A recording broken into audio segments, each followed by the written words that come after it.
So hey guys, welcome to my new blog. So మనమైతే శ్రీశైలంకి వెళ్తున్నాం. Only on bike, full tank brother.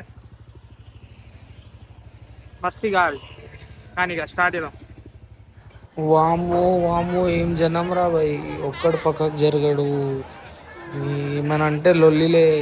అందరు ఇది ఉండేదేమో ఆంధ్రప్రదేశ్, కానీ అందరు కర్ణాటక వాళ్ళే ఉన్నారు. ప్రస్తుతానికైతే శ్రీశైలంలో ఉన్నాం అన్నమాట.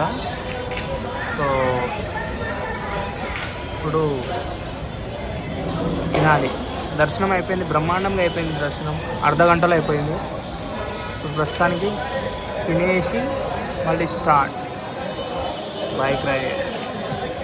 तेरे लिए मैं मंदिर पूछा, तेरे लिए मैं दिया जला. సో శ్రీశైలం పోయి వచ్చిన,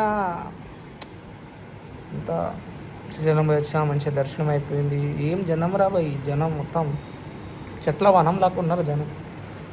పర్లేదు. అయితే భయం అవుతుంది చెప్పాలంటే. చెప్పాలంటే శ్రీశైలం పోయింది మా మమ్మీకి డాడీకి ఎవరికి తెలియదు. అంటే ఉగాది రోజు కంటే ముందు 20కి ఉగాది, 20కి ఉగాది అంటే 19కి ఉగాది అంటే 18th రోజు నేను శ్రీశైలం పోయి దర్శనం చేసుకొని వచ్చేసిన. 19th రోజు వచ్చేసిన నేను. 19th రోజు ఉగాది మధ్యాహ్నం మా మమ్మీ కాల్ చేసి, అంటే పూణేలో అక్కడ దూరం ఒక దగ్గరలోనే అవుట్స్కట్స్, పూణే అవుట్స్కట్స్లో ఒక గుడి ఉంటుంది నారాయణపూర్ అని. ఆ గుడికి వెళ్ళిరు. ఆ గుడికి వెళ్ళి నాకు వీడియో కాల్ చేస్తారు. అరే దూరం నుండి అయినా దర్శనం చేసుకోరా బాబు అంటాను మా మమ్మీ. మమ్మీకి ఏం తెలుసు కొడుకు 200 కిలోమీటర్ దూరం పోయి వచ్చాడని. పర్లేదు మమ్మీ డాడీ మీరు ఇది చూసినా నన్ను ఏమనుకోర్రి. తప్పులు పిల్లలే చేస్తారు, నేనే కదా. అన్న కూడా ఉన్నాడు అనుకో, అవుతుంటాయి పర్లేదు. ఇంకా నా టెన్షన్ తీసుకోకూడదు మీరు. దొబ్బి తింటాను ఫేస్లోనే చూడొచ్చు. మీ అందరికి ఇంకో విషయం కూడా చెప్పాలి. ఏంటంటే నేనేమైంది రీసెంట్లీ ఎగ్జామ్స్ కోసం అప్లై చేసిన. ఆయన ఏం ఎగ్జామ్, సియూఈటీ ఎగ్జామ్ కోసం అప్లై చేసిన, సెంట్రల్ యూనివర్సిటీ ఎంట్రన్స్ టెస్ట్. అయితే విషయం ఏమైందంటే ఎగ్జామ్కి అప్లై చేసిన మనిషి మా అన్న సభావత్ విజయ్. అప్లై చేసిన మనిషి 3 సబ్జెక్టులు వేసిండు. ఒకటి మెయిన్, ఒకటి కంప్యూటర్ సైన్స్, ఒకటి ఆర్టిఫిషియల్ ఇంటెలిజెన్సీ. ఒకటి ఎక్స్ట్రా పెట్టినాం మేము, ఆర్టిఫిషియల్ ఇంటెలిజెన్సీ ఎక్స్ట్రా పెట్టినాం. ఓకే, ఆడికి ఓకే. అయితే దానికి అప్లై చేసినప్పుడు ఈమెయిల్ ఐడి, ఫోన్ నెంబర్ మా అన్నదే పెట్టినప్పుడు బాగా ఏం చేసిండు, అసలు దాని గురించి ఏం అప్డేట్స్ తెలియకుండా అట్లే ఉన్నాడు. ఇక నేను 5th నుండి చెప్తానే ఉన్నా, March 5th నుండి, అన్నా చూడన్నా ఎగ్జామ్ ఎప్పుడు ఉందో అదొకటి చూడు, నేను ప్రిపేర్ అవుతున్నా అంటే భయం చేసిండు. చెప్తా అని 9th రోజు నైట్ 11:30కి చెప్పిండు నాకు. అరే నీకు రేపేరా ఎగ్జామ్ అంటుండు. సింపుల్గా నీకు ఎగ్జామ్ రేపేరా అంటుండు. సరే అని నేను మమ్మీకి కాల్ చేసిన, డాడీకి కాల్ చేసిన, ఇట్లా రేపే నాకు ఎగ్జాము, కొంచెం సపోర్ట్ చేయండి. నీకు ముందు తెలియదా అదేదని అన్నారు. వాళ్ళు తిట్టిర్రు. అన్న మీద నూకేసిన సీదా. అన్ననే చెప్పలేదు నాకు అదేదని. సేఫ్ సైడ్ ఉన్న ఆడికి అంతా బాగానే ఉంది. ఆ తర్వాత ఏమైందంటే ఇక మొత్తం మాట్లాడి పైసలు కొట్టించుకొని మొత్తం చేసుకునే వరకు 1:30 అయింది. 1:30 అయింది. ఇక పడుకొని పొద్దున్న లేస్తే టైం చూసిన 7:30. రిపోర్టింగ్ టైం 7:30కి లేచిన నేను. అమ్మా ఇక 7:30కి మా డాడీ కాల్ చేస్తాడు.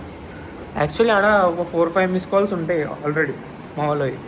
నేనే ఆ టైంకి కాల్ చేసిన మళ్ళీ ఫోన్ ఎత్తినాక ఇక ఏమైందిరా ఏడున్నావురా, ఎగ్జామ్ హాల్లో ఉన్నావా అని అంటాడు మా డాడీ.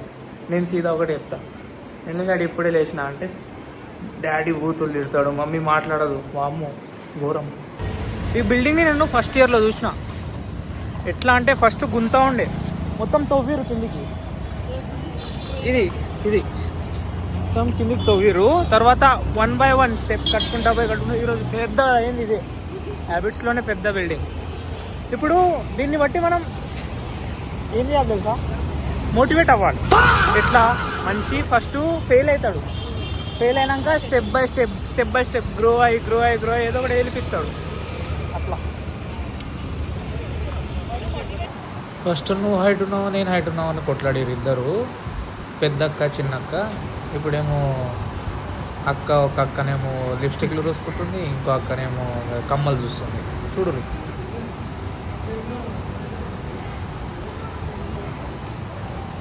ఏం చేస్తున్నావు, చూస్తున్నావా?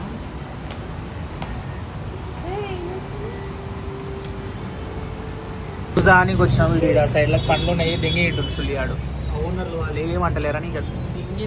ఇప్పుడు ఇదేనారా బాపతి పర్లు, కొంచెం సిగ్గు శరం లాంటి వాళ్ళకి ఎంత లాస్ రాని వల్ల. ఇగో చిక్కు ఇంతకుముందు పప్పాయ తిన్నాడు, అరటి పండ్లు కూడా దింగిపోతాడు. ఇప్పుడు ఏమరా చెప్పరా, అమ్మ నాకంటే తెల్లబడుతుంది, నేను చూపించదు ఎక్కువ.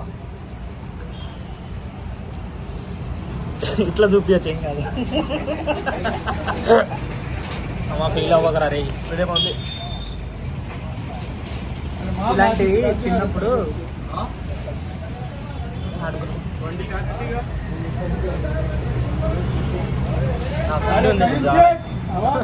నాకు జాలేం లేదంట. వీడి పేరు తరుణ్, బీటీబీసీ. ఎర్రగా నా మెల్లని పడతాడు. బిల్లు కట్టేటప్పుడు 50 రూపాయలైనా సపోర్ట్ చేయాలి, లేకపోతే బుద్ధ వాళ్ళు మాత్రం హాస్టల్లోనే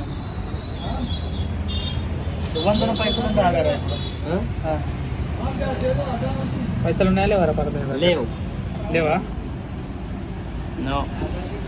చూడండి, ఎప్పుడైనా మీకంటే గరీబ్ గాలని వేసుకొని తిరగండి.